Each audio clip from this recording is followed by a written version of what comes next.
శ్రీపాదరాజం శరణం ప్రపజ్యే. 4వ అధ్యాయము. కురువపురమున వాసవాంబికా దర్శనం. పళనిస్వామి ఆజ్ఞానుసారము మేము ధ్యానము చేయుటకు సంకల్పించితిమి.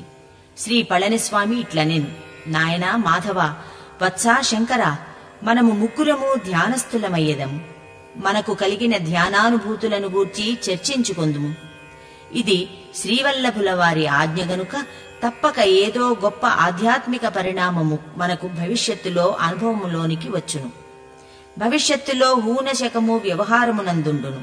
ఈ రోజు హూనశకము రీత్యా 25/5/1336. ఈ రోజు శుక్రవారం. ఈ రోజు మన జీవితములో ఎంతో ప్రాముఖ్యత కలిగినదై ఉన్నది. నేను నా స్థూల శరీరమును ఇచ్చటనే ఉంచి సూక్ష్మ శరీరములో కురువపురము పోయేదను. ఒకే పర్యాయము 4-5 చోట్ల ఒకే సమయములో సూక్ష్మ రూపములో విహరించుట నాకు బాల్యక్రీడ.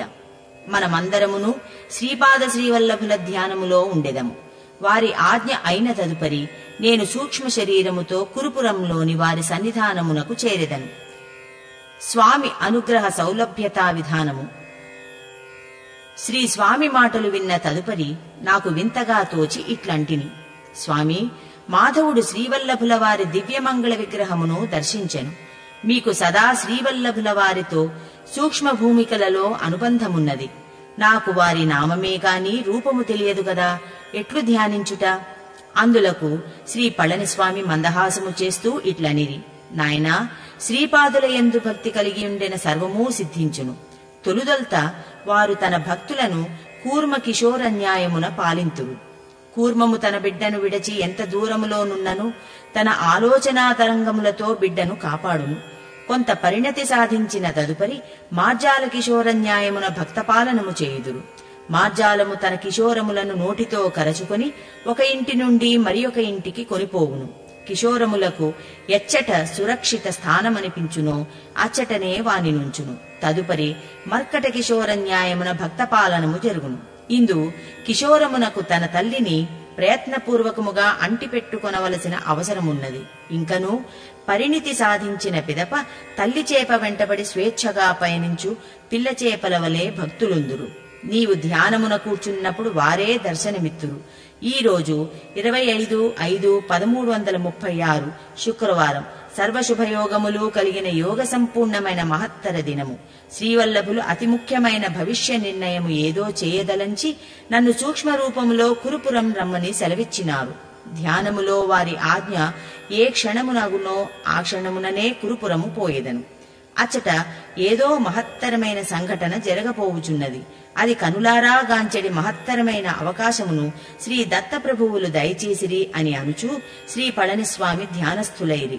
నేనును మాధవుడును కూడా ధ్యానస్థులమైతిమి. ఈ రకముగా ధ్యానము 10 ఘడియల కాలము జరిగినది.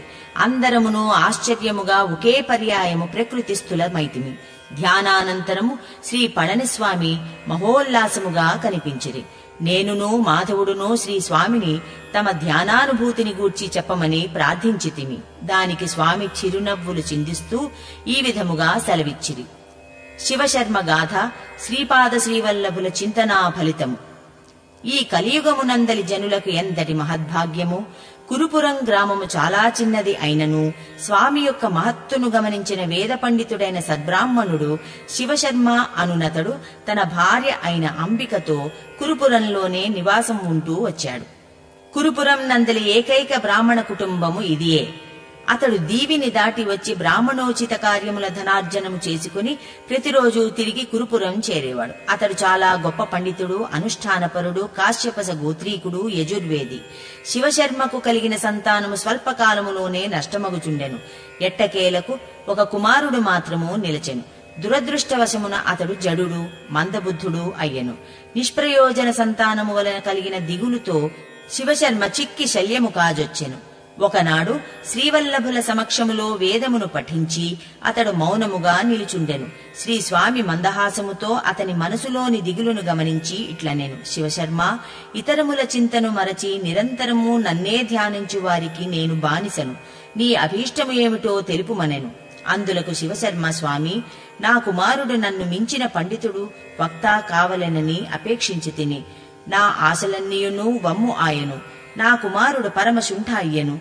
ఘటనాఘటన సమర్థులకు మీకు వానిని పండితునిగాను ప్రయోజకునిగాను చేయుట కష్టసాధ్యమైన విషయము కాదు. తదుపరి తమ చిత్తం. అందులకు శ్రీపాదులు, నాయనా, ఎంతటి వారికైనను పురాకృత కర్మఫలములు అనివార్యములు. సృష్టి అంతయును అనుల్లంఘనీయమైన శాసనమునకు లోబడి నడుచుచున్నది. స్త్రీలకు పూజాఫలముగా భర్త లభించును, దానఫలముగా బిడ్డలు కలుగుదురు. ఎల్లప్పుడూ సత్పాత్ర దానము చేయవలెను. యోగ్యులు కాని వారలకు దానము చేయుట వలన అనిష్టములు సంభవించును. సద్బుద్ధి కలవానికి అన్నము పెట్టినవాడు చేయి పుణ్యకార్యముల వలన కలుగు పుణ్యములో కొంత భాగము అన్నదాతకు వచ్చును. దుర్బుద్ధి కలవానికి అన్నము పెట్టినవాడు చేయి పాపకార్యముల వలన కలుగు పాపములో కొంత భాగము అన్నదాతకు వచ్చును. దానము చేయునప్పుడు అహంకారరహితముగా చేయవలెను. అప్పుడు మాత్రమే అది సత్ఫలితములనిచ్చును. పూర్వజన్మ కర్మ విశేషమున మందబుద్ధుడు నీకు కొడుకాయను. మీ దంపతులు అల్పాయుష్య సంతానము వద్దని పూర్ణాయుష్యునిమ్మని కోరిది. పూర్ణాయుష్యు నొసంగితిని. వాని పూర్వజన్మ పాపము హరించి వానిని యోగ్యుడైన పండితునిగా చేయవలెనన్న కర్మసూత్రముననుసరించి నీవు నీ జన్మను త్యాగము చేయుటకు సిద్ధమైన ఎడల నేను వానిని యోగ్యుడైన పండితునిగా చేసేదనని శ్రీవల్లభులు అనిది. దానికి శివశర్మ, స్వామి, నేను వృద్ధావస్థలో ప్రవేశించితిని. నేను నా జీవితమును త్యాగము చేయుటకు సంసిద్ధుడను. నా కుమారుడు మాత్రము బృహస్పతి వంటి పండితుడు వక్త అయిన ఎడల నాకు కావలసినది ఏమున్నది అనెను. అంతట ఘటనాఘటన సమర్థులైన శ్రీచరణులు, సరే, నీవు అనతి కాలములోనే మరణించగలవు. మరణానంతరము సూక్ష్మదేహములో ధీశిలా నగరమునందు నింబవృక్ష పాదమున నుండు భూగృహలో తపశ్చర్యలో కొంతకాలముండును. ఆ తరువాత పుణ్యభూమి అయిన మరాఠ దేశమున జన్మనొందగలవు. ఈ విషయమును నీవు నీ భార్యకు ఎంత మాత్రమును తెలియనీయకుము అని ఆజ్ఞాపించిరి. శ్రీపాద శ్రీవల్లభుల భావి జన్మావిష్కరణ. అనతి కాలముననే శివశర్మ మరణించెను. అంబిక తన కుమారునితో సహా బిచ్చమెత్తుకొని జీవిస్తూ ఉండేది. ఇరుగు పొరుగు వారు చేయి పరిహాసములకు అంతే లేకుండెను. అప్రయోజకుడైన ఆ బ్రాహ్మణ బాలుడు పరిహాసములను భరించలేక ఆత్మహత్య చేసుకునదలచి నది వైపునకు పరిగెత్తసాగెను. నిస్సహాయురాలైన అతని తల్లి కూడా ఆత్మహత్య చేసుకునదలచి అతని వెంట పరిగెత్తసాగెను. పూర్వపుణ్యవశమున దారిలో శ్రీపాదస్వామి ఎదురై వారిని ఆత్మహత్య ప్రయత్నము నుండి విరమింపచేసిరి. శ్రీపాద శ్రీవల్లభులు తమ అపార కారుణ్యముతో ఆ మూర్ఖబాలుని మహాపండితునిగా సంకల్పమాత్రము చేత మార్చివేసిరి. అంబికను శివపూజలో శేష జీవితమును గడుపమని ఆదేశించిరి. శనివార ప్రదోష సమయమున చేయు శివపూజా ఫలమును గూర్చి విస్తారముగా తెలియజేసిరి. తరువాత జన్మమున అంబికకు తమతో సరిసమానమైన కుమారుడు కలుగునని వరమిచ్చిరి. తమలో సరిసమానుడు ముల్లోకములలోనూ లేడు కనుక తామే ఆమెకు మరుజన్మమున కుమారుడుగా జన్మించుటకు నిశ్చయించిరి. నాయనలారా, శ్రీచరణుల ఈ అద్భుత లీల నా సమక్షంలో ఈ రోజున అనగా 25/5/1336 శుక్రవారము నాడు జరిగినది. వాసవి ఆవిర్భావము మరియు చరిత్ర. నా అదృష్టవశమున ఈ రోజు శ్రీపాద ప్రభువులతో కలిసి కృష్ణానదిలో స్నానము చేసి తిని. స్నానానంతరము శ్రీపాదుల వారు తమ ఆత్మశక్తితో యోగాగ్నిని ప్రజ్వలింపజేసిరి. ఆ యోగాగ్ని నుండి అద్భుతమైన అగ్ని వర్చస్సుతో కన్యకాంబ అవతరించినది. నేను ఎన్నియో రోజుల నుండి శ్రీపాద శ్రీవల్లభుల సహోదరి అయిన శ్రీ వాసవీ కన్యకాంబను ధ్యానములో దర్శింప ప్రయత్నించి తిని. కాని ఎందువలననో నా ధ్యానములో ఆమె దర్శనమీయదాయను. నేను అంబికకు సాష్టాంగ ప్రణామమును చేసి తిని. మందహాసవదనులైన శ్రీవల్లభులు అత్యంత ప్రసన్నముగా నుండిరి. శ్రీ వాసవీమాత సాక్షాత్తు శ్రీవల్లభుల వారిని పోరియుండెను. వారిరువురును చూచువారు ఎవరైనను వారిద్దరు కవల పిల్లలై ఉందురని తలచితిరి. శ్రీ కురువపురవ మహాక్షేత్రములో శ్రీపాదుల వారు, వాసవీమాత, నేను తప్ప మరి ఎవ్వరునూ లేరు. శ్రీవల్లభుల యోగలీలలు అనంతములు. దీశిలా నగరమెచ్చటనున్నదో విగతజీవుడైన శివశర్మ కేవలము సూక్ష్మదేహముతో తపశ్చర్యలో ఉండగలుగుట ఎట్లు సాధ్యమో అని నేను మనసున తర్కించుకొనుచుంటిని. అంతట శ్రీవల్లభులు, నాయనా, యోగశక్తులకు అంతులేదు. దత్తప్రభువు యొక్క యోగ మార్గములు బహుచిత్రములు, నిత్య నూతనములు, అపూర్వములు, అచించములు అని నుడివిరి. కొంతసేపటికి యోగాగ్ని నుండి దివ్య వర్చస్సుతో కూడిన దంపతులు ఆవిర్భవించిరి. వారు కౌసుంబి కుసుమశ్రేష్ఠి అని నామధేయములు కలిగిన శ్రీ వాసవీమాత జననీ జనకులని శ్రీవల్లభులు తెలియజేసిరి. శ్రీవాసవీమాత కొంతసేపు ధ్యానముద్రలో నుండెను. శ్రీవల్లభులు తమ యోగశక్తితో ప్రజ్వలింపచేసిన యోగాగ్ని నుండి శ్రీ నగరేశ్వర స్వామి ఆవిర్భవించిరి. ఆ తరువాత శ్రీ వాసవీమాత సోదరులైన విరూపాక్షుడు, అగ్ని ప్రవేశము చేసిన 102 గోత్రములకు చెందిన గోమఠులను ఆవిర్భవించిరి. శ్రీవల్లభులు ప్రసన్నవదనులై ఇట్లనిరి: విరూపాక్షుడు నందీశ్వరుని అంశచే జన్మించినవాడు. ఇతనిలో నా అంశను కూడా నిక్షిప్తము చేసి తిని. సూర్యమండలము నుండి శ్రీశైల మల్లికార్జున లింగములోనికి శక్తిపాతమును గావించిన మా మాతామహులు బాపన్నావధానులు పూర్వజన్మమున భాస్కర నామధేయముతో బృహత్ శిలానగరమున రాజగురువుగా నివసించిరి. వారు బ్రహ్మదేవుని అంశ వలన జన్మించిరి. శ్రావణ శుద్ధ పూర్ణిమ నాడు నేను నిశ్చయముగా బృహత్ శిలానగరమునకు వచ్చెదను. నా చెల్లెలైన ఈ వాసవీ కన్యకాంబ నా చేతికి రక్షాబంధనమును కట్టును. నాయనా పళని, నా అవతార కార్యములు, లీలలు, మహిమలు అనితర సాధ్యమైనవి, ఇతరులు అనుకరించుటకు వీలులేనివి. నా శక్తులు ఇతరులు పొందుటకు వీలులేనివి.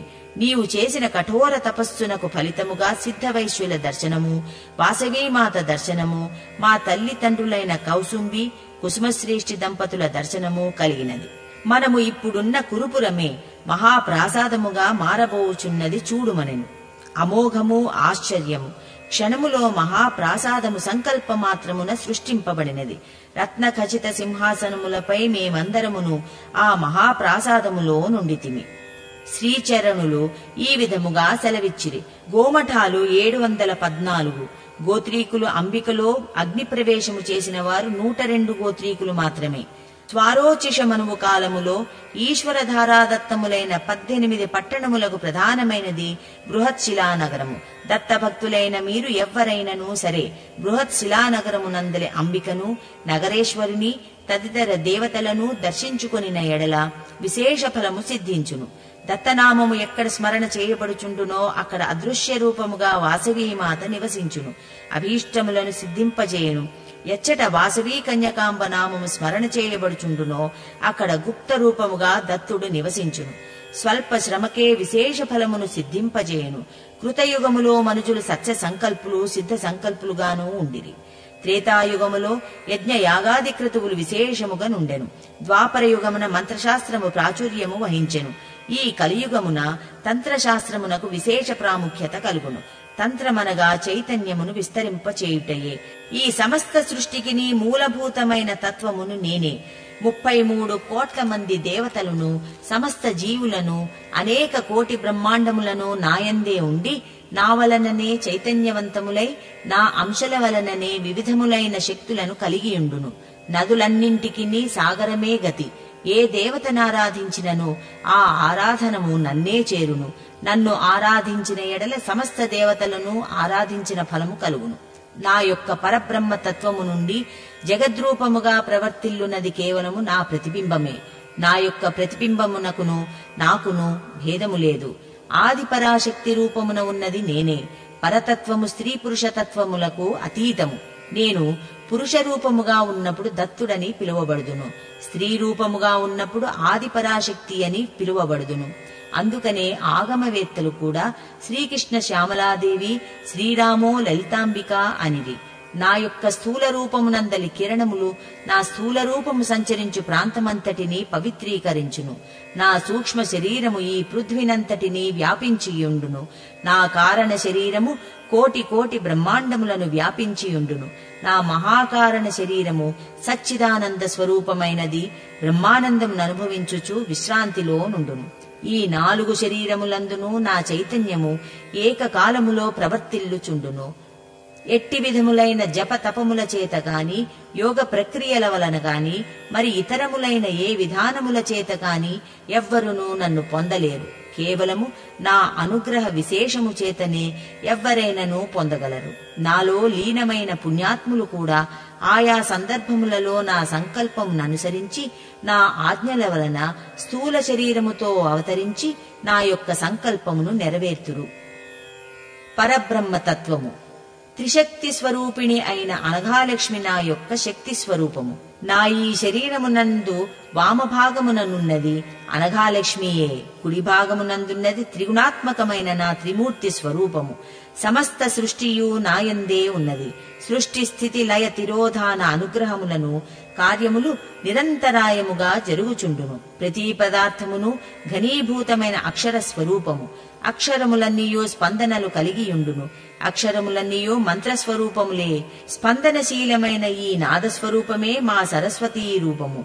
ఘనీభూతమైన శక్తియే మహాలక్ష్మీ స్వరూపము. దాని యందు నిక్షిప్తమై ఉన్న శక్తి స్వరూపమే మహాకాళీ రూపము. ఈ క్షణమున శక్తినైన నేను ఉత్తర క్షణమున శాక్తుడను. ఈ క్షణమున శాక్తుడనైన నేను ఉత్తర క్షణమున శక్తిని. జగన్మాత అపార కారుణ్యమునకును జగత్పిత కఠోరమైన దివ్య న్యాయమునకును ప్రతీకలు. నా యొక్క పితృస్వరూపము కర్మల వలన కలుగు కఠోర ఫలితములను కలుగవలనని శాసించును. శరణాగతుడైన భక్తుని యందు దయాకారుణ్యములు నా మాతృస్వరూపము వలన కలుగును. ఎక్కువ తప్పులు చేసినను తల్లి వాటిని తక్కువగా భావించును. స్వల్ప పుణ్యము చేసినను తల్లి వాటిని మహత్తర ఫలితములు ప్రసాదించును. ఆ సమస్త సృష్టికి నీ మాతాపిత గురుస్వరూపము నేనేనని తెలియుము. నీ మనసులో గూడు కట్టుకొనియున్న సందేహమును కూడా తీర్చదల్చితిని. శ్రీ వాసవీమాత నాకు సోదరి ఎట్లయ్యనని మనసులో శంకాన్వితుడవై ఉన్నావు. పూర్వము అత్రి అనసూయలకు పుత్రుడనై జన్మించినప్పుడు అనసూయామాత నన్ను ఊయలలో ఊపుచూ అందరునూ మగబిడ్డలే ఐరి, ముద్దులు మూటగట్టు దత్తును పోలికతో ఒక ఆడపిల్ల అయినను కలుగలేదు కదా అని ఆలోచించుచుండెను. ఆమె మహాపతివ్రత కనుక ఆమె మనస్సులోని సంకల్పము తీవ్రమైనది కనుక వెంటనే ఫలవంతమయ్యెను. ఊయల ఒకవైపునకు పోవునప్పుడు దత్తుని రూపమును, తిరిగి బయలుదేరిన చోటునకు వచ్చినప్పుడు వాసవీ రూపమును పొందెను. ఇది కలయా వైష్ణవమాయా అని మనసులో తర్కించుచుండగా అత్రి మహర్షి వచ్చెను. వారిట్లనిరి, అనసూయ, త్రిగుణాత్మకులైన త్రిమూర్తులకు మూలమైన అసలు తత్వము యొక్క రూపము ఏమై ఉండునా అని కఠోర తపస్సు చేసి దత్తుని పుత్రినిగా పొందితిని. మూడు మూర్తులకు మూలమైన రూపము ఈ గురుస్వరూపమని తెలుసుకొంటిని. ఇదే సుమి శ్రీమన్నారాయణ స్వరూపము. ఇదే స్వరూపము స్త్రీ రూపమును ధరించిన ఎడల ఆదిపరాశక్తి అయిన కన్యకారూపమై ఉన్నది. వారిద్దరును సృష్టి ఆది నుండి అన్నా చెల్లెలు అయి ఉన్నారు. ఆహా, ఏమి ఆశ్చర్యము అని కొంతసేపు ధ్యానస్థులైరి. కూటస్థ చైతన్యమునే నా యథార్థముగా గమనించిరి. అదే అంబిక యొక్క రూపమని కూడా కనుగొనిరి. భవిష్యత్ కాలములో నేను శ్రీపాద శ్రీవల్లభునిగా అవతరించుటకు ముందు యోగమాయగా అవతరించుటకు వాసవీ కన్యకా రూపము ధరించుటకు నిర్ణయించబడినదను వాస్తవము వారు గ్రహించగలిగిరి. అత్రి అనసూయ కోరిక మేరకు మా ఇద్దరి రూపములు వేరు కాగా అంబిక నాకు రక్షాబంధనము చేసినది. అత్రి అనసూయలకు కుమారుడిగా జన్మించిన దత్తరూపము ఏదై ఉన్నదో అదే ఈ కలియుగములో శ్రీపాద శ్రీవల్లభ రూపము. అన్ని దత్త అవతారములకును ముందున్న ఈ రూపము గుప్తపరచబడును. ఆది పరాశక్తి అవతారములన్నింటికి ముందున్న అంబిక ఏ రూపమైతో ఉన్నదో అదే ఈ కన్యకాంబా రూపము. అందువలన అది కూడా అగ్నితత్వములో గుప్తపరచబడి ఉన్నది. మనుష్య ధర్మములు వేరు, దైవ ధర్మములు వేరు. అంబిక యొక్క ఈ దివ్యమంగళ రూపమును దర్శించుటకు మహాపుణ్యము సమిపార్జితము కావలెను. ఈ రోజు మిమ్ములను అందరునూ పిలుచుటకు కారణమున్నది. అనంత చైతన్య స్వరూపుడనైన నేను నామరూపములకు బందీని కాను కనుక నా అనంత చైతన్య సాగరమున అలరూపంన లేని నిశ్చల స్థితిలో ఉండదలచితిని. సాకారముగానున్నను నిరాకారముగానున్నను నాకు వ్యత్యాసము లేదు కనుక ఈ రూపమును ఈ రోజుననే గుప్తము చేయదలచితిని. అమ్మా వాసవి, నీ అభీష్టమును అభిప్రాయమును తెలియజేయవలసినది అని శ్రీపాదులు సెలవిచ్చిరి. శ్రీపాదుల రూపము ఇంత తొందరలో గుప్తమైపోవుననుట నాకు బాధాకరముగా తోచినది. దివ్యమంగళ స్వరూపిణి అయిన శ్రీ వాసవీమాత ప్రార్థనాపూర్వకమైన చూపుతో శ్రీవల్లభుల వంక చూచి ఇట్లనెను. పరమ పూజనీయుడవైన ఓ సోదరా, కల్లోల తరంగ రూపమున ఉన్నను నిర్వికారముగానున్నను వ్యత్యాసము లేని ఎడల అనంత కళ్యాణ గుణాత్మకమైన ఈ శ్రీపాద శ్రీవల్లభ రూపమును మరికొంతకాలము ధరించి ఆ పైన గుప్తమునరించుకొనుము. ఈ దివ్యమంగళ రూపము నిజమైన సాధకులు దర్శించగలుగునట్లు అనుగ్రహించుము. ఈ స్వరూపమునకు దేశకాలాది భేదములు లేకుండగా స్థూల దృష్టికి గోచరము కాని తీరులో గుప్తమునరించుము. నీకు అవతారమే ధరించవలనన్న సంకల్పమున్నచో వేరొక శరీరము గ్రహించవచ్చును. నీవు కావలనన్నచో ఈ శరీరము సమాధిస్థమైనప్పుడు ఆ సమాధి ద్వారా భక్తులను అనుగ్రహించవచ్చును.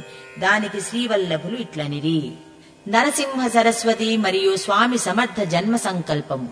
సమస్త కళ్యాణ గుణములకు నిలయమైన ఓ సోదరి వాసవాంబిక, నీ సంకల్పమే నెరవేరుగాక. నేను ఇంకనూ 14 సంవత్సరములు అనగా ఈ శరీరమునకు 30 సంవత్సరములు వచ్చు పర్యంతము ఈ శ్రీపాద శ్రీవల్లభ రూపంననే ఉండి ఆ తదుపరి గుప్తమయ్యదను. తిరిగి సన్యాస ధర్మము ధరించు నిమిత్తము నృసింహ సరస్వతీ నామము నుండి 2వ అవతారములో 80 సంవత్సరములు వయస్సు వచ్చు వరకును ఉండెదను. ఆ తదుపరి కదళీవనమునందు 300 సంవత్సరములు తపోనిష్టలో నుండి ప్రజ్ఞాపురమున స్వామి సమర్థ నామధేయముతో అవతారమును చాలించెదను. అవధూతల రూపములతోనూ సిద్ధపురుషుల రూపములతోనూ అపరిమితమైన నా దివ్య కళలతో లీలలను మహిమలను చేయుచు లోకులను ధర్మ కర్మానురక్తులుగా చేసెదను అని అనిరి. విదేశీయునికి స్వామి అనుగ్రహము మరియు నామకరణము. కొద్ది క్షణములు ధ్యానస్థులైన తదుపరి విరూపాక్షుని పిలిచి, నాయనా విరూపాక్ష, శ్వేతజాతీయుడొకడు నా దర్శనార్థము అనేక ప్రయాసల కోర్చి కురుంగడ్డ చేరినాడు.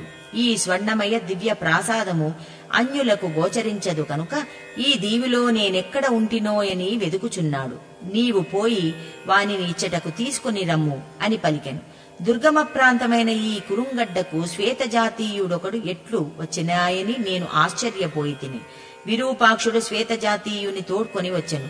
శ్రీపాద శ్రీవల్లభుల దర్శనముచే అతడు అమదానందము చెంది చిన్న పిల్లవాని వలె వెక్కి వెక్కి ఏడ్చుచు శ్రీచరణములను పట్టుకొని ఉండెను. శ్రీపాదులు ఆ శ్వేతజాతీయుని లేవనెత్తిరి. వారి నేత్రద్వయము నుండి కరుణామృతములు వర్షించుచుండెను. అనంతమైన శక్తియు అనంతమైన ప్రేమయును మూర్తీభవించిన దివ్య భవ్య స్వరూపము శ్రీచరణుల వారిది. కోటి తల్లుల ప్రేమను మించినది వారి హృదయం. శ్రీవల్లభులు వానిని జాన్ అను పేరుతో సంబోధించెను. జాన్ కళ్లలోనికి గురుచి గురుచి చూసిరి. జాన్ నాకు నేత్రదీక్ష ఇచ్చుచున్నారా అన్నట్లుండెను.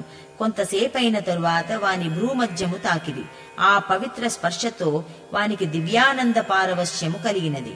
అంతటా అక్కడున్న వారినందరూ ఆకాశములోనికి చూడుమనిరి. దివ్యమయ కాంతులతో ఆకాశమునందు దేవనాగరి లిపిలో ఒక పెద్ద సంఖ్య కనిపించినది. ఆ సంఖ్యను వారు చిత్రగుప్తుల వారి జ్ఞాన సంఖ్య అని చెప్పిరి. ఆ సంఖ్య రాబోయే శతాబ్దములలో ఎంతో ప్రాముఖ్యతను సంతరించుకొనునని శ్రీచరణులు తెలిపిరి. ఆ సంఖ్య 14146474183463888410527 ఇది విశ్వ సంఖ్య. దీని అర్థము అంతరార్థము పదార్థతత్వమును శోధించువారికిని పరార్థతత్వమును శోధించువారికిని వారి వారి స్థాయిలను బట్టి అవగతమగునని శ్రీపాదులు తెలిపిరి. శ్రీపాదులు తెలుగులో మాట్లాడుచుండెడివారు. జాన్ మాత్రము దానిని అర్థము చేసుకొనగలుగుచుండెను. జాన్ జర్మనీ భాషలో ప్రశ్నించుచుండెను. శ్రీపాదులు తెలుగులో సమాధానము చెప్పుచుండెడివారు. ఎంతటి ఆశ్చర్యకరమైన విషయము! శ్రీపాదుల వారి సన్నిధిలో ప్రతి క్షణమును లీలాన్వితము మహిమాన్వితము. సమస్త విధములైన జ్ఞాన విజ్ఞానములు వారి శ్రీచరణములనే ఆశ్రయించుకొని ఉన్నవి. శ్రీచరణులు ఈ విధముగా సెలవిచ్చిరి. నేను త్రిలింగ భాషలో మాట్లాడుచుండగా జాన్ మాత్రము జర్మనీ భాషలో అర్థము చేసుకొనుచుండెను. నేను మాట్లాడు ప్రతి మాటయు వానికి జర్మనీ భాషలోనికి అనువాదమై వినిపించుచుండెను. నేను నా భక్తుల కోసము చేయలేని పని లేదు, ఎత్తలేని బరువు లేదు, పరిష్కరించలేని సమస్య లేదు. సర్వధర్మములను పరిత్యజించి త్రికరణ శుద్ధిగా నన్నే నమ్మి ఉండెడి వారు సదా ధన్యులు. నా యొక్క వాత్సల్యము మీ మీద ప్రసరించునప్పుడు ప్రకృతిలోని సమస్త శక్తులను మీకు శ్రేయోదాయక స్పందనలను కలిగించును. ఇది మీరు మా ప్రమాణముగా స్వీకరించవచ్చును. ఈ 14 భువనములందును నేను పొందవలసినది ఏమీ లేదు. మీరు స్వధర్మమును నిర్వహించుచు నా స్మరణమునందున్న ఎడల మిమ్ములను కంటికి రెప్పవలే కాపాడుదును. నేను ప్రేమ స్వరూపుడను, నన్ను ప్రేమ ద్వారా మాత్రమే తెలుసుకొన వీలు కలుగును. సప్తర్షి మండలమునకు ధ్రువుడు చాలా ముఖ్యుడు. ధ్రువునకు ధ్రువపదము ఎటుల సంప్రాప్తించినదో తెలుసుకొనుడు. కేవలము తన తండ్రి యొక్క అంకపీఠికపై ఎక్కవలననడి కాంక్షతో అతడు శ్రీమన్నారాయణుని గూర్చి తపము చేసెను. శ్రీమన్నారాయణ దర్శనానంతరము వానికి ఆ కోరిక నశించెను. శ్రీమన్నారాయణుడు వానికి ధ్రువపదమునిచ్చెను. అంతేకాకుండా వానిని తన అంకపీఠమున కూర్చుండబెట్టుకొనెను. పితృప్రేమకు పరితపించిన ఆ పసివానికి జగత్ప్రభువు తన అంకపీఠికనిచ్చి అనుగ్రహించెను. కలియుగములో ధ్రువుడే యేసు ప్రభువు, కలియుగములో ధ్రువుడే క్రీస్తు ప్రభువు అను పేర జన్మించెను. అతడు దైవమునే తన తండ్రి అని నమ్మెను. మీరు ఏ భావమున నన్ను భజించినా నేను ఆ భావములోనే మిమ్ములను కలుసుకొందును. మరియా అను పవిత్రాత్మకు శ్రీ వాసవీ కన్యకాంబిక తన శక్తినిచ్చెను. మరియ కన్యగా ఉండగానే ధ్రువుడు క్రీస్తు ప్రభువుగా జన్మించెను. క్రీస్తు ప్రభువు మాతాపితల సంయోగము వలన మాత్రము జన్మించలేదు. క్రీస్తు పదే పదే నా తండ్రి అని చెప్పుకొన్నది శ్రీమన్నారాయణుని గురించి అనియే గ్రహించుడు. శ్రీమన్నారాయణుడే మీ అందరి ఎదురుగానున్న శ్రీపాద శ్రీవల్లభుడు. సిద్ధవైశ్యమునులారా, నా సహోదరి వాసవాంబిక సమక్షములో వేదగానమును చేయుడు. మీ పవిత్ర వేదఘోష వలన రాబోయే శతాబ్దములలోని మానవులకు కలుగబోవు దుష్కర్మ ఫలితములను నివారింపవచును. వాసవాంబికా సహితుడైన శ్రీ నగరేశ్వరునకును వేదఘోష ఎనిన ఎంతో ప్రియము. మన మధ్యకు చేరిన ఆయాచితుడైన ఆ శ్వేతజాతీయుడు రాబోయే జన్మమునందు హిమాలయ ప్రాంత భూముల వేద పండితులైన సద్బ్రాహ్మణుల ఇంట జన్మించి యోగి అయి శంబల గ్రామమును చేరును. మీరు పవిత్రమైన వేదఘోషలో కలుషపూరితమైన వాయుమండల స్థిత దుష్ట శక్తులను తరిమివేయుడు అని సెలవిచ్చిరి. సిద్ధవైశ్యమునుల వేదఘోష పూర్తి అయినది. శ్రీ వాసవీ కన్యకాంబిక, శ్రీ నగరేశ్వరులు, విరూపాక్షుడు, కుసుమశ్రేష్ఠి దంపతులు, సిద్ధ వైశ్యమునులు అగ్నిగుండమున ప్రవేశించి అంతర్ధానమైరి. శ్రీపాద శ్రీవల్లభులు జాన్ను ఆశీర్వదించిరి. శ్రీచరణుల జీవిత చరిత్ర గ్రంథము ఒకటుండిన బాగుండునని జాన్ అనెను. రాబోయే శతాబ్దములలో జాన్ కోరిక మేరకు జర్మనీ భాషలో శ్రీపాద శ్రీవల్లభుల చరిత్ర ఆవిర్భవించునని స్వామి సెలవిచ్చిరి. జాన్నకు అభయమిచ్చి పంపివేసిరి. నన్ను తిరిగి స్థూల దేహములో ప్రవేశించమని ఆదేశించిరి. తాము ప్రయాగ సంగమ స్థలములో స్నానము చేయవలసి ఉన్నదని చెప్పి అంతర్హితులైరి. నాయనలారా, ఈ రోజు అనగా 25/5/1336 శుక్రవారం ఎంతో పవిత్రమైనది. శంకరా, నీకు ధ్యానములో కలిగిన అనుభూతి ఏమిటో చెప్పవలసినదని శ్రీ పళనిస్వామి ఆదేశించిరి. షిరిడీ సాయిబాబా వారి ఆవిర్భావ విశేషము. పరమ పూజనీయులైన ఓ స్వామి, నేను ధ్యానము చేయునప్పుడు యవన వేషధారి అయిన ఒక సన్యాసిని చూచితిని.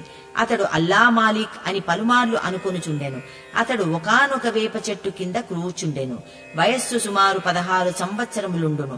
తన దర్శనార్థము వచ్చిన ఒకనితో నేను నానక్ పంథీ ముసల్మాను అని చెప్పెను.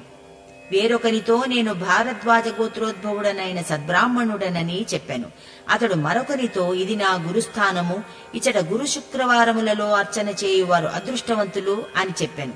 స్వామి, ఆ యువక సన్యాసి దర్శనములోనే ధ్యానమంతయును సాగెను. నాకు మాత్రము శ్రీపాద శ్రీవల్లభుల దర్శనము కాలేదు. ఆ యవన సన్యాసి కూర్చున్న వేప చెట్టు కింద ఎవరో కొంతమంది మనుష్యులు వచ్చి త్రవ్వసాగిరి. దానిలో ఒక చిన్న గుహ కలదు. 4 వైపులా 4 దీపములు మంచి ప్రకాశవంతముగా వెలుగుచుండెను. కొంతసేపటికి ఆ యువక సన్యాసి అచటికి వచ్చి ఆ గుహద్వారమును మూసివేయించి ఇది నా గురుస్థానము, దీనిని ఎవరునూ తెరువరాదు అని పలికెను. స్వామి, నా ధ్యానము ఈ ప్రకారముగా జరుగుటలో శ్రీవల్లభుల సంకల్పమేమిటో తెలియరాలేదు అని అంటిని. యవనుల పూర్వ వృత్తాంతము. నాయనలారా, శ్రీవల్లభులు అచింత్యమైన తత్వము. వారి లీలలు ఈ విధముగా ఉండునని చెప్పుటకు వీలులేదు. లోకమునందలి సమస్త ధర్మములను, సంప్రదాయములను, పద్ధతులను అన్నింటినీ సమన్వయమునర్చి సనాతన ధర్మమున కలిపివేయుట వారి సంకల్పం. కలియుగాంతమున తిరిగి సనాతన ధర్మము విశ్వమందు ఎల్లెడలా ప్రతిష్ఠింపచేయునది వారే. యెహోవా అనగా నేను ఉన్నాను అనియు, అది తన పరబ్రహ్మ స్వరూపమనియు, విశ్వమందు ప్రతిబింబించిన చైతన్యమంతయును దైవతనయునిగా భావించబడే క్రీస్తు చైతన్యమనియు, శాంతి సౌఖ్యములను సమకూర్చు అనుగ్రహ ప్రవాహ రూపమైన పవిత్ర స్వరూపమే పరిశుద్ధత నొందిన చైతన్యమనియు, ఆ మూడు రూపములను తనవే అనియును, నిర్మలమైన విశుద్ధ ప్రేమచే అలభ్యమైన తన దర్శన భాగ్యము కలిగిననియు జాన్నకు శ్రీచరణులు తెలియచేసిరి. అదే విధముగా యవన ధర్మము కూడా దత్తతత్వమునందు అంతర్భాగమని తెలియుము. మహామతి అని పేరు గల మహాత్ముడొకడు నిరాకారుడైన మక్కేశ్వరుని భక్తుడు. అతడు దైవమును అల్లా అని భావించెడివాడు. అతడు సప్త స్వర్గములను దర్శించెను. అతడు అల్లాను చూడగోరెను, కాని అతనికి తన ప్రతిబింబము మాత్రమే కనిపించెను. నీవు చూచిన యవన సన్యాసి భారద్వాజ గోత్రమున జన్మించిన బ్రాహ్మణుడు. చిన్నతనముననే తల్లిదండ్రులను పోగొట్టుకొనెను. ఒక ముస్లిం ఫకీరు పెంపకములో ముస్లిం ధర్మములను తెలుసుకొనెను. ఒక హిందూ మహాత్ముని సాంగత్యమున హిందూ ధర్మములను తెలుసుకొనెను. వారణాసి యందు గల ఒకానొక మహాయోగి మూలకమున క్రియాయోగము నేర్చెను. శ్రీదత్తుల వారి ఒకానొక అంశావతారమును దర్శించి రజిత నాణములను కోరెను. అతని లోటా ఎంతవరకు నిండకపోవుటచే ఆ అవధూత 2 ఖర్జూరపు కాయలను అందించెను. అతడు సంతుష్టుడాయను. తద్వారా దత్త చైతన్యము అతనిలోనికి ప్రవహించెను. తదుపరి అతడు ధీశిలా నగరమునకు వచ్చెను. అది అరణ్య ప్రాంతములనున్న ఒక కుగ్రామము. అది పూర్తి అరణ్య ప్రాంతముగా నున్నప్పుడు అచటనున్న శిలపై శ్రీపాద శ్రీవల్లభులు ధ్యానస్థులైరి. ఆ శిల మీద కూర్చొని ఎవరు ధ్యానము చేసుకొన్నను అద్భుతమైన ఫలితములు కలుగును. నీవు చూచిన వేప చెట్టు కిందనున్న ఆ భూగృహంలో శ్రీపాద శ్రీవల్లభులు 12 సంవత్సరముల పాటు తపస్సు చేసిరి. ఆ 12 సంవత్సరములలో 12,000 సంవత్సరముల తపఫలితమును పొందిరి. శ్రీవల్లభుల శరీరం 12,000 సంవత్సరముల వయస్సు కలిగినదాయను. ఆ గుహయందు వారి జటాజూటము ఆక్రమించని స్థలము లేదు. వారి కనుబొమ్మలు చాలా దట్టముగా అయ్యెను. అతి కష్టము మీద వారి కనుబొమ్మలనెత్తి కనులను చూడవలసి వచ్చును. ఆ తపఫలమును శ్రీచరణులు ఆ యవన బాల సన్యాసికి ధారపోసిరి. ఆ బాల సన్యాసి 4 సంవత్సరముల వయస్సు కలవాడుగా నున్నప్పుడు శ్రీచరణులు తమ గుప్త రూపముతో ఆ గుహలో తపస్సు చేసిరి. ఆ బాల సన్యాసి 16 సంవత్సరముల వయస్సు కలవాడు అగునప్పటికీ 12 సంవత్సరముల తపస్సును పూర్తి చేసిరి. నాయనలారా, నేను చెప్పడి ఈ సంఘటనలు రాబోవు శతాబ్దములలో జరుగునవి సుమి. అవి వర్తమానములోని సంగతులు కావు. శ్రీపాదులుని శ్రీ నరసింహ సరస్వతీ నామమున అవతరించి 80 సంవత్సరముల ఆ నామరూపములతో నుందురు. తదుపరి గుప్త రూపమున కదళీవనమున 300 సంవత్సరముల తపోనిష్టలో నుందురు. తదుపరి ప్రజ్ఞాపురమున స్వామి సమర్థనామమును వహించి తాము శ్రీశైలమునందలి మల్లికార్జున లింగములో ఐక్యమగుదురు. అయితే నీవు చూసిన యవన సన్యాసి కూడా వృద్ధావస్థలో నుండును. అతనిలో తమ చైతన్యమును ప్రవేశింపచేసి తమంత వానిని చేతుడు. నాయనా శంకరా, నీవు గుహలోపల చూచిన 4 నందాదీపముల మధ్య శ్రీవల్లభులు 12 సంవత్సరములు కఠోర తపస్సును చేసిరి. జగత్తునంతను 16 భాగములుగా విభజించి బ్రహ్మము యొక్క 4 పాదములను ఈ విధముగా తెలిపిరి. బ్రహ్మము యొక్క 4 పాదములకు ప్రతీకలుగా 4 నందాదీపములను తమ యోగాగ్ని చేత ప్రజ్వలింపచేసి శ్రీపాదులు తపశ్చర్యలో నుండిరి. బ్రహ్మము యొక్క 4 పాదములేవనగా ప్రాక్, ప్రతీబీ, దక్షిణోత్తరములు. ఈ 4 దిక్కులను మొదటి పాదమునందలి దిక్కళలు. వీనినుపాసించువారు ప్రకాశము నొందుదురు. 2వ పాదమునందలి కళలు పృథ్వీ, అంతరిక్షము, ఆకాశము, సముద్రము అనునవి. వీటిని ఉపాసించువారు అనంతులై లోకములను జయింతురు. అగ్ని, సూర్యుడు, చంద్రుడు, విద్యుత్ అనునవి బ్రహ్మము యొక్క 3వ పాదమునందలి కళలు. వీనినుపాసించువారు జ్యోతిష్మంతులై లోకములను జయింతురు. ప్రాణము, చక్షువు, శ్రోత్రము, మనస్సు అనునవి 4వ పాదమునందలి కళలు. వీనిని ఉపాసించువారు ఆయతనవంతులగుదురు. ఇంతేకాకుండా ఉత్తరము దిక్కును జయించిన ఎడల జ్ఞానము, దక్షిణ దిక్కును జయించిన ఎడల భూత ప్రేత పిశాచ బాధలు లేకుండుట, తూర్పు దిక్కును జయించిన ఎడల ఐశ్వర్యము, పడమటి దిక్కును జయించిన ఎడల రాజవశ్యము కలుగునందురు. 4 దిక్కులను జయించిన ఎడల దిగ్విజయము కలుగునందురు. శ్రీపాద శ్రీవల్లభులు దిక్కులే వస్త్రములుగా కలిగిన వారు. అన్ని దిక్కుల యొక్క అనంతత్వము వరకును వ్యాపించి ఉన్నారు. కావుననే వారిని దిగంబరులుగా చెప్పుదురు. శ్రీ దత్త దిగంబరులే శ్రీపాద శ్రీవల్లభ దిగంబరులు. శ్రీచరణుల స్థూల సూక్ష్మ కారణ శరీరముల నుండి వేల కొలది కిరణములు కళలు వెలువడుచుండును. కొన్ని కిరణములు తమ అంశావతారములుగా వచ్చును. వాటికి విధింపబడిన కర్తవ్యములు నెరవేరిన పిదప ఆయా అంశలు వాటి మూలస్థానమైన శ్రీపాదుల చైతన్యములో లీనమైపోవుచుండును. వారు సృష్టి స్థితి లయము తిరోధానము అనుగ్రహము అను వాటిని ఏకకాలములోనే చేయుదురు. విశ్వసృష్టి యందు కలుగు స్పందనలే సృష్టితత్వముగను, వాటి యొక్క స్థితియే స్థితితత్వముగను, వాటి యొక్క లయమే లయతత్వముగాను, ఆయా స్పందనలు జనకస్థానమైన మూలతత్వములోనికి చేరుటను తిరోధానముగాను, జీవుల ఎడల కలుగు కారుణ్యము దయా అను వాటికి సంబంధించిన స్పందనలను అనుగ్రహముగా భావించవలెను. కలియుగమందు మానవులు ధన్యులు. కేవలము స్మరణ మాత్రముననే దత్తప్రభువుల అనుగ్రహము కలుగును. యుగములు మారు కొలది మానవులు అల్పశక్తిమంతులగుచుందురు. అందుచేత పరతత్వము ఋషీశ్వరుల కోరిక మేరకు క్రింది స్థాయిలకు దిగివచ్చుచుండును. శరీరధారి అయి ప్రభువు అవతరించుట సంపూర్ణ అనుగ్రహ సూచకము. ఈ విధముగా ప్రభుతత్వము కింది స్థాయిలలోనికి దిగివచ్చుచుండుట వలన స్వల్పమాత్రమైన శ్రమచే మానవులు ఉత్తమ ఫలితములను పొందుటకు వీలు కలుగుచుండును. కావుననే కలియుగమునందలి మానవులు ధన్యులు. కేవలము స్మరణ మాత్రముననే దత్తప్రభువు అనుగ్రహము కలుగుచుండును. మానవుడు పతనమగుటకు ఎన్ని అవకాశములున్నవో అంతకు రెట్టింపుగా శ్రీచరణులు అనుగ్రహమును పొందుటకు అవకాశములున్నవి. ఇది పరమ సత్యము. స్మరణ అర్చన మొదలైన క్రియాకలాపము వలన శ్రీపాద ప్రభువులతో సాంగత్యమేర్పడుచున్నది.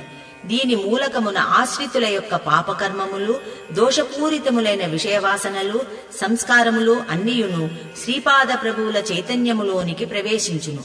వారి నుండి ఆశ్రితులకు శ్రేయోదాయకమైన శుభ స్పందనలు ప్రవేశించును.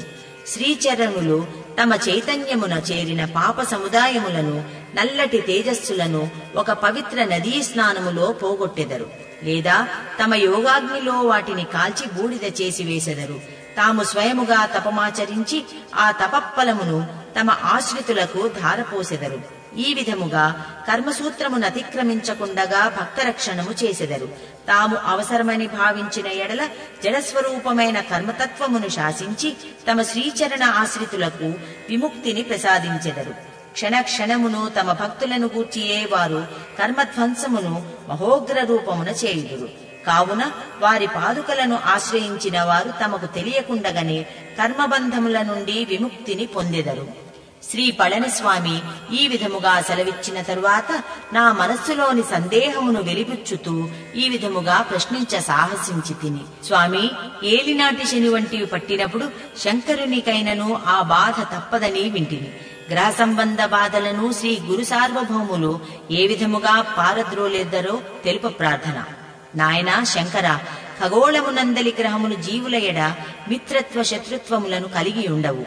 మానవుడు జన్మించినప్పుడు వాని ప్రారబ్ధ కర్మకు అనుగుణముగా గ్రహస్ఫుటముతో జనించి ఆయా గ్రహచారముననుసరించి శుభాశుభ ఫలితములను పొందుచుండును. గ్రహముల నుండి వెలువడు సూక్ష్మ కిరణములు అశుభమును కలిగించునవి అయినప్పుడు వాటి దోష నివారణకు మంత్ర తంత్ర యంత్రముల వలన ఫలితము కనిపించనప్పుడు జపతప హోమములను ఆశ్రయించవలెను. వాటి వలన కూడా ఉపశమనము కలుగనప్పుడు శ్రీ గురుపాదకలే శరణ్యము.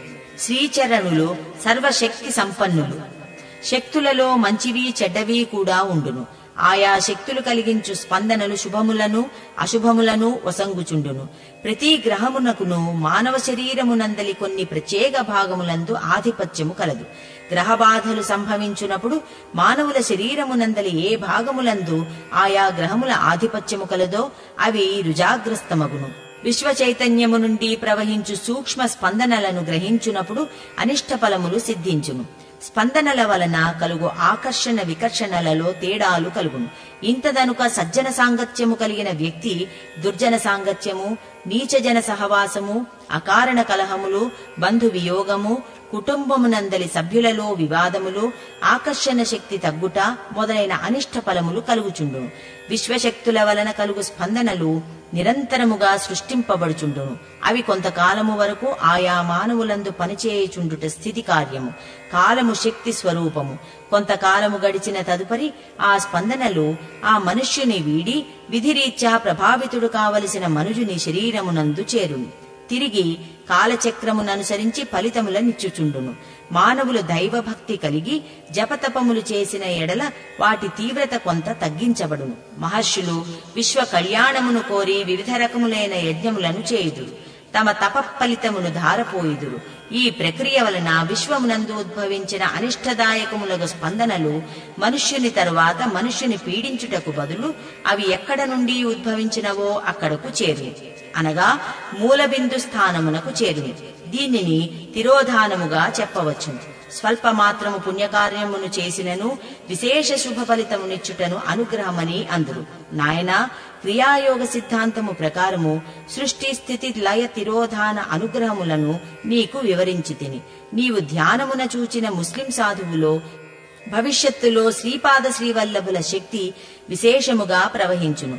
నింబవృక్ష పాదముననున్న భూగృహలోని 4 నందాదీపములను నీవు చూడగలిగితివి. ఇది అసాధారణమైన విషయం. శ్రీపాద శ్రీవల్లభులు ఏదో మహత్తర ఉద్దేశ్యమును దృష్టిలో నుంచుకొని నీకీ అనుభవమును ఇచ్చిరి. దాని యొక్క ఆంతర్యము వారికి మాత్రమే విదితము. వారి లీలలు చాలా మహత్తరమైనవి, నిగూఢ ప్రయోజనము కలిగినవి. అంతేకాకుండా ఇతరులకు చెప్పకూడనివి దైవరహస్యములు కూడా అయి ఉండవచ్చును. వారు అనుమతి ఇచ్చిన మేరకు మాత్రమే నేను నీకు వివరింపగలను. సమస్త సృష్టియును వారి కనుసన్నలలో మెలగును. వారికి వారే ప్రమాణము, వారికి వారే సాటి. విశ్వ నియంత యొక్క విభూతులు యోగసిద్ధులు అమేయములు. పరిమాణములకును కొలతలకును పరిమితులకును అందని విషయము. శ్రీ పళనిస్వామి వివరణములతో నా మనస్సు ఆనందకందళితమైనది. నేను ఉడిపి క్షేత్రము నుండి బయలుదేరినది మొదలు కురువపురము చేరుటకు మధ్యలో ఎన్నెన్నో చిత్ర విచిత్రములైన సంఘటనలు నడుచుచున్నవి. ఈ విషయములనన్నిటినీ గ్రంథస్థము చేయవలెననియు, శ్రీ గురు సార్వభౌముల అనుమతిని పొందవలెననియు, శ్రీపాద శ్రీవల్లభుల దర్శనమైన తరువాత శ్రీచరణులను ఈ విషయమై అభ్యర్థించవలెననియు అనుకొంటిని. శ్రీ పళనిస్వామి నా మనసులోని భావనలను అవలీలగా అర్థము చేసుకొనెను. నీ మనసులోని భావనలను అవగతము చేసుకుంటిని. భవిష్యత్తునందలి భక్తజనుల హితార్థము వారి చరిత్రను లిఖింపదలసితివి. వారు తప్పక నీ ప్రయత్నమును ఆశీర్వదింతురని పలికెను. శ్రీపాద శ్రీవల్లభుల మేనమామ వంశస్థుల గృహమందు వంశస్థులకు శ్రీ వాసుదేవునికి జరిగిన సంభాషణ. అంతటా శ్రీ పళనిస్వామి మాధవుని తన ధ్యానానుభూతిని గూర్చి చెప్పమని అడిగిరి. మాధవుడు ఇట్లు చెప్పసాగెను. మహాత్మా, నేను నా ధ్యానమును కౌపీనధారి అయిన బ్రాహ్మణ సన్యాసిని చూచితిని. అతడు అగ్నిని సూర్యుని ఆరాధించుచుండెను. వేరొక వేద పండితునితో ఇట్లు సంభాషించిరి. మీరు ఇప్పుడు నా కొసంగిన శ్రీఫలమును అంటే కొబ్బరికాయను ముస్లిం ఫకీరునకు పంపదలిచితిని. ఆ ముస్లిం ఫకీరు నాకంటెను గొప్ప స్థితి అందున్నవారు. వారు నాకు అగ్రజులతో సమానము. వారు త్రికాలవేదులు. మీ వద్దనున్న శ్రీపాద శ్రీవల్లభ చరితామృతమను ఈ తాళపత్ర గ్రంథమును నేను గైకొనెదను. నా అగ్రజులుగా భావించే ముస్లిం ఫకీరునొద్దకు కొంపోయేదను. వారి ఆశీర్వచనములను పొందెదను. ఇందు చెప్పబడిన అంశములు యథార్థములా, కొంత స్వకపోల కల్పితములా, ఎంతవరకు సత్యము ఎంతవరకు అసత్యము అనునది నిర్ణయించుకొందును. నిర్ణయించిన తదుపరి వీటిపై విశ్లేషణాత్మకముగా గ్రంథమును వ్రాయుదును అని పలికెను. అంతటా ఆ వేద పండితుడు, అయ్యా, మీరు నేనిచ్చు శ్రీఫలమును ఆ ముస్లిం ఫకీరునకు చేర్చలేరు. మీ ప్రయాస వృధా ప్రయాస కాక తప్పదు. చరితామృతము లిఖించబడినది శ్రీవల్లభుని సంకల్పము వలన జరిగినది. శ్రీపాద శ్రీవల్లభ చరితామృతము అను ఈ గ్రంథమును దేవతలు, ఋషులు, మహాపురుషులు సైతము మహాపవిత్రముగా భావించెదరు. శ్రీపాదుని ఆజ్ఞానుసారము మాత్రమే ఈ గ్రంథము లిఖించబడినది. దీనిలోని ఏ ఒక్క అక్షరమును మార్చని స్వతంత్రత ఎవరికినీ లేదు. అనేక తరముల నుండి ఇది మా వద్ద ఉంటున్నది. శిథిలమైన ప్రతిని గంగార్పణము చేయవలననే శ్రీపాదుల ఆజ్ఞ. తరతరముల నుండి దీనిని కాపాడుకొనుచున్నాము. శ్రీపాదుని ఆజ్ఞ కానిదే ఎంత గొప్పవారికైనను ఈ గ్రంథమొకటి ఉన్నదనడి విషయమునే తెలియజేయము. మీరు దీనిలోని కొన్ని భాగములను మార్చవలననే సంకల్పములో ఉన్నారు. ఈ గ్రంథము మీద చేతులు వేసిన ఎడల శ్రీపాదుని చరణముల స్పర్శ చేసినట్లు అనుభూతి చెందడి వంశము మాది. శ్రీపాదుని కంటెనూ గొప్పవారైన ఎడల మీ ఆజ్ఞ మాకు శిరోధార్యమే. మీరు సన్యాస వేషమున ఉన్నారు, మేము గృహస్థులము, మిమ్ము ఎదిరించగలుగు సాహసము చేయజాలము. మీరు ఈ శ్రీఫలమును ధీశిలానగరమునకు చేర్చగలిగిన ఎడల ఈ తాళపత్ర ప్రతిని మీ కొసంగి యజ్ఞోపవీతమును త్యజించి చండాలుడనని నన్ను నేను ప్రకటించుకొందును. మీరు చెప్పిన ముస్లిం ఫకీరునకు నందాదీపముల సంగతి తెలియనంచున్నారు. అది ధీశిలానగరమే అనియో కాలాంతరమున శిలధీనగరమని నామాంతరము చెందిననియో అనుచున్నారు. మా వంశములోని ఒకానొక అవధూత దత్తాత్రేయుని అంశావతారమును ఔరంగాబాదులో కనుగొంటిననియో అతనిని ధీశిలానగరమునకు తాను తీసుకుని పోయెననియో ఈ మధ్యనే తెలిపియున్నాడు. మీరు పీఠికాపురము వెళ్ళినను శ్రీపాదుల పాదుకల నచ్చట ప్రతిష్ఠించలేరు. పీఠికాపురము కలహాల విషసర్పముల పుట్ట. శుష్కములైన వాద ప్రతివాదములతోడను కుతర్కములతోనూ కాలక్షేపము చేయువారే కాని ఆధ్యాత్మిక తపనను కలిగిన వారు లేరు.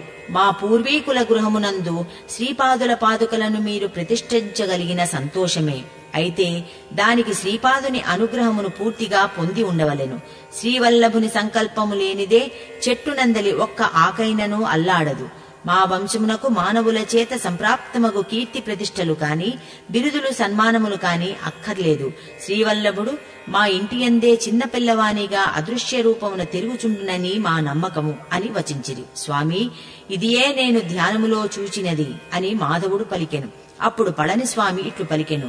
వత్సలారా, ఆ వేద పండితుడు శ్రీపాద శ్రీవల్లభుల మేనమామల వంశమునందలివాడు.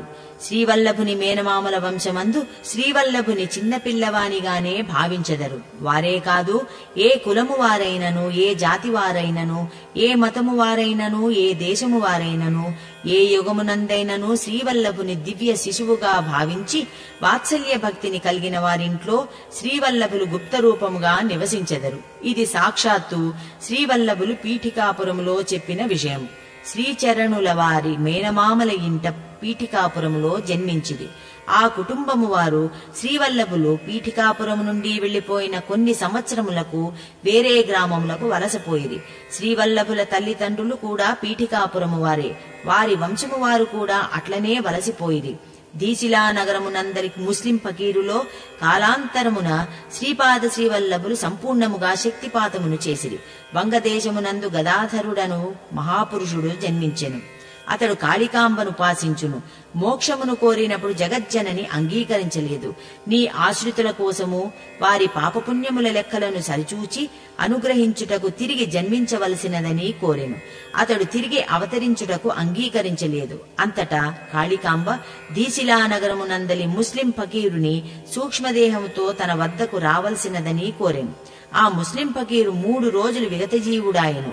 తన భక్తులతో నేను అల్లా వద్దకు పోయి 3 రోజులలో తిరిగి రాగలనని చెప్పెను. కాళికాంబ అనగా మరెవ్వరో కాదు, బృహత్శిలా నగరమునందున్న వాసవి కన్యకా పరమేశ్వరియే. గదాధరుని ఆశ్రితుల పాపపుణ్యముల సరిచూచు భారము ఈ ముస్లిం ఫకీరునకు ఈయబడెను. జగజ్జనని తన అంశలను అతనిలో నిక్షిప్తము చేసెను. శ్రీవల్లభులు కూడా అతనిలో తమ అంశలను నిక్షిప్తము చేసిరి. అతడు తిరిగి 3 రోజుల తరువాత శరీరములోనికి వచ్చిన తదుపరి విశేష శక్తిమంతుడాయెను. అతడు తను నివసించు మసీదును మాతృభావముతో సేవించెను. దానికి కారణము జగన్మాత అంశ అతనిలో ప్రవేశించుటయే. అందువలన అతడు తన భక్తుల ఎడ మాతృవాత్సల్యమును ప్రదర్శించెను. నాయనా, నేను చెప్పు ఈ సంగతులు అన్నియూ రాబోయే శతాబ్దములలో జరుగునవి. ధ్యానములో చూడబడిన వేద పండితునికి మిక్కిలి స్నేహపాత్రుడైన వైశ్యుడొకడు కలడు. అతడు కౌపీనధారి అయిన ఆ అవధూతతో, స్వామి, మా ఆతిథ్యమును స్వీకరించవలసినది. మేము ఆర్యవైశ్యులము. జగజ్జనని శ్రీ వాసవీ కన్యకాంబిక మా కులముననే జన్మించినది. మీరు స్వయముగా స్వయం పాకమును తీసుకొనవలసినదని ప్రార్థించెను. ఆ వేద పండితుడు కూడా ఆ వైశ్య కులోత్తముని ఆతిథ్యమును స్వీకరించమని ప్రార్థించెను. కాని కర్మఠ బ్రాహ్మణుడైన ఆ యతి తాను భిక్షను స్వీకరించలేనని ఖచ్చితముగా చెప్పెను. ఈ విషయము శ్రీవల్లభుల వారికిని శ్రీ వాసవీమాతకును కూడా కోపము తెప్పించినది. ఆ అవధూత జన్మాహంకారమును తగ్గించవలనని శిక్ష విధించిరి. అవధూత పీఠికాపురమును చేరెను. ఆచార వ్యవహారములకు బాహ్యములైన పూజా విధానములకు ప్రాముఖ్యతనిచ్చడి పీఠికాపుర బ్రాహ్మణ్యము ఆ అవధూతకు ఘన స్వాగతము పలికెను. శ్రీపాద శ్రీవల్లభులు మాతామహ గృహము ప్రస్తుతము అన్యాక్రాంతమైనది. ప్రస్తుత గృహ యజమానితో సంప్రదించి శ్రీపాద శ్రీవల్లభులు జన్మించిన ప్రసూతి గృహమునందలి ప్రదేశములో శ్రీపాదుకులను నెలకొల్పుటకు సంకల్పించబడెను. వెండి పాదుకలు శాస్త్రోక్తముగా ప్రతిష్ఠింపబడెను. అర్ధరాత్రి సమయమునందు చోరుడొకడు ఆ ఇంట ప్రవేశించెను. గృహ యజమాని కూడా మేల్కొనియే ఉండెను. చోరుడు పాదుకలు ప్రతిష్ఠించిన గదిలో ప్రవేశించెను. గృహ యజమాని చోరునితో పోయి, శ్రీపాద శ్రీవల్లభుల అవతార పురుషులని నమ్మకము నాకెంత మాత్రమునూ లేదు. ఈ అవధూత స్వామియందు అసలే నమ్మకము లేదు. నీవు ఈ వెండి పాదుకలను తీసుకొని పొమ్ము. వీటిని అమ్మగా వచ్చిన సొమ్ములో సగభాగమిమ్మని చెప్పెను. దానికి చోరుడు వల్లేయనను. ఆ మరునాడు వెండి పాదుకలు కానరావాయెను. అవధూత ఖిన్న మనస్కులైది. రెండవ పర్యాయము వెండి పాదుకలు ప్రతిష్ఠింపబడినవి. ఆర్భాటముగా పూజలు జరుపబడినవి. ఆనాటి అర్ధరాత్రి సమయమున అవధూత పాదుకలున్న గదిలోనే ఉండెను. పవిత్రమైన దత్తస్తోత్రములు చేయుచుండెను. అతడు చూచుచుండగానే ఆ పాదుకలు గాలిలో లేచి అవధూత నెత్తి మీద గట్టిగా కొట్టి అదృశ్యమైపోయెను. కేవలము శ్రీచరణుల శ్రీవాణి వినిపించెను. నా శరీరమునే గుప్తము చేసుకోగలిగిన వాడను ఈ పాదుకలను గుప్తము చేసుకోలేనా? నీవు పంపిన శ్రీఫలము ధీశిలా నగరమునకు చేరిన నా మేనమామ కఠోర శపథము నెరవేరును. అది నాకు ఇష్టము లేదు. నీవు పంపిన శ్రీఫలము మార్గమధ్యమున తినివేయబడినది. అందువలన శ్రీపాద శ్రీవల్లభ చరితామృతము నీకు ఈయబడే యోగము లేదు. నన్ను ఎవరనుకొంటివి? యోగి అయినా భోగి అయినా నాకేమి లెక్క? నేను మాదిగవాడను. చర్మము ఒలిచి చెప్పులు కుట్టుట నా వృత్తి. నీ వంటి ఛాందస అహంకారి చర్మమును ఒలిచి చెప్పులు కుట్టించుకొనను తప్పులేదు అని గర్జించెను. అవధూత వణికిపోయెను. ఆ మన్నాడు గొప్ప రభస జరిగినది. బ్రహ్మరథము పట్టిన వారందరూ ఇతడు కుహనా సన్యాసి అని, డబ్బు కాంక్షతో వెండి పాదుకలను కాజేసెననియో, అతడే పూజాగదిలో నుండగా వెండి పాదుకలు ఎట్లు అంతర్ధానమగునని నిలదీసిరి. అవమాన భారంతో ఆ యతి పీఠికాపురము నుండి నిష్క్రమించెను. ఇది భవిష్యత్తులో జరగబో సంఘటన అని పళనిస్వామి తెలియజేసింది. పళనిస్వామి ఇట్లనిది: నాయనా, శ్రీపాదుల వారి చరిత్రలో నమ్మశక్యముగాని లీలలుండవచ్చును. వారి చరిత్రను శంకించినను విమర్శించినను బ్రహ్మరాక్షసత్వము కలుగును. చరితామృతమును శంకించుట వలన అవధూత నిజాయితీనే పీఠికాపురవాసులు శంకించున్నట్లు శ్రీవల్లభులు లీల చేసిరి. మాధవుడిట్లు పలికెను: స్వామి, నేను సూక్ష్మదేహములో పీఠికాపురము పోయిన సంగతిని, అచ్చట జరిగిన విషయములను చెప్పమందురా అని అడిగాను. దానికి శ్రీ పళనిస్వామి అంగీకరించిరి. నేను సూక్ష్మదేహములో పీఠికాపురములోని ఒకానొక గృహము చేరితిని. ఒకానొక ప్రదేశమున నా సమస్త శక్తులను అదృశ్యముగానున్న 2 దివ్యపాదుకలచే ఆకర్షింపబడుట గమనించితిని. ఇంతకంటే విశేషమేమియునూ లేదని తెలిపాను.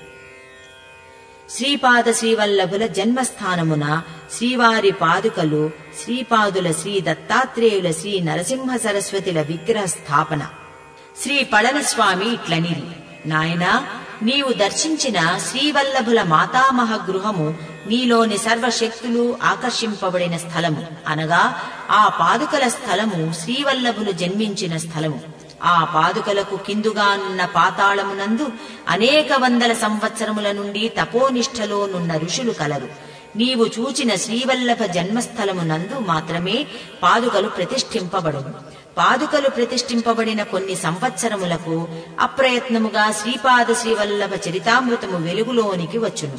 నీవు కూర్చొని ధ్యానము చేసిన స్థలమున శ్రీపాదుల పూర్వ అవతారమైన శ్రీ దత్తమూర్తియు, తదుపరి అవతారమైన శ్రీ నరసింహ సరస్వతి యొక్క మూర్తియు ప్రతిష్ఠింపబడును. ఆ మహాక్షేత్రమును ఒక మహాయోగి దర్శించును. ఆ తరువాత ఆ క్షేత్రములో విస్తారముగా లీలలు జరుగును అని తెలియజేసిరి. అనంతరము శ్రీ పళనిస్వామి కొంతసేపు మౌనము వహించిరి. మా గుహకు దగ్గరలోనే ఉన్న నవయువకుని శవమును బయటికి తీయుమని చెప్పిరి. శవము బయటికి తీసిన తరువాత ప్రణవము నుచ్చరించసాగిరి. శ్రీపాదరాజం శరణం ప్రపజ్యే అను ఘోషతో వ్యాఘ్రేశ్వర శర్మ అరుదెంచెను. శ్రీ పళనిస్వామి నవయువకుని శవములో ప్రవేశించిరి. వయోభారము చేత శిథిలమైన వృద్ధ శరీరమును వ్యాఘ్రరూపములోనున్న వ్యాఘ్రేశ్వర శర్మ సమీపస్థమైన నదిలో పారవేయుటకు కొంపోయెను. నూతన శరీరములో ప్రవేశించిన పళనిస్వామి ఇట్లు ఆజ్ఞాపించిరి: మీరు తక్షణము ఇచట నుండి పోవెలను. నాయనా మాధవ, నీవు నీ విచిత్రపురమునకు పొమ్ము. నాయనా శంకర, నీవు తిరుపతి మహాక్షేత్రమునకు పొమ్ము. మాధవ, నీవు నీ సూక్ష్మ శరీరములో పీఠికాపురములోని పుణ్యవంతులను దర్శించినావు. అది నీకు ఈ జన్మకు చాలును. మీకు శ్రీపాద శ్రీవల్లభుల అనుగ్రహము కలుగునుగాక. అంతటా మాధవుడు విచిత్రపురము వైపు, నేను తిరుపతి వైపు ప్రయాణమైతిని. శ్రీచరణుల లీలలకు అంతెక్కడా? శ్రీపాద శ్రీవల్లభులకు జయము జయము.